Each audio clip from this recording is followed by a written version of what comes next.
Good day, sir. I'm Rihanna Arcega and I'm going to recite the Article 13. Mitigating circumstances. The following are mitigating circumstances.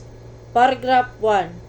Those mentioned in the preceding chapter when all the requisites necessary to justify or to exempt from criminal liability in the respective cases are not attendant. Paragraph 2. That the offender is 18 years of age or over 70 years.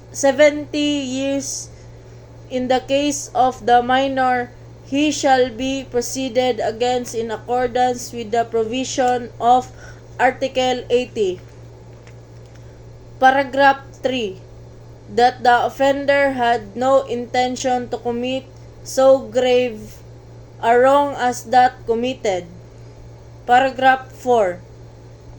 That sufficient provocation or threat on the part of the offended party immediately preceded the act.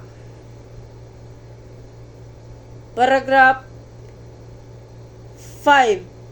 That the act was committed in the immediate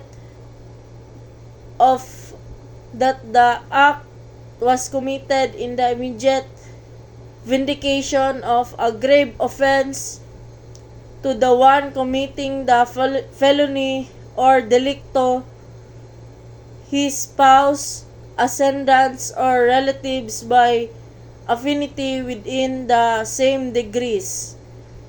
Paragraph 6. That of having acted upon an impulse so powerful as naturally to have produced passion or obfuscation. Paragraph 7. That the offender had voluntarily surrendered himself to a person in authority or his agents, or that he had voluntarily confessed his guilt before the court prior to the presentation of the evidence for the prosecution. Paragraph 8.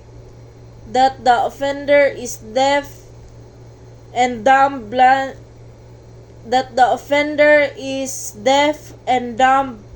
blind, or otherwise suffering some physical defect which thus restricts his means of action, defense, or communication with his fellow beings. Paragraph 9. Such illness of the offender as would diminish the exercise of the willpower of the offender without, however, depriving him of the consciousness of his act. Paragraph 10. And finally, any other circumstances of a similar nature and analogous to those above mentioned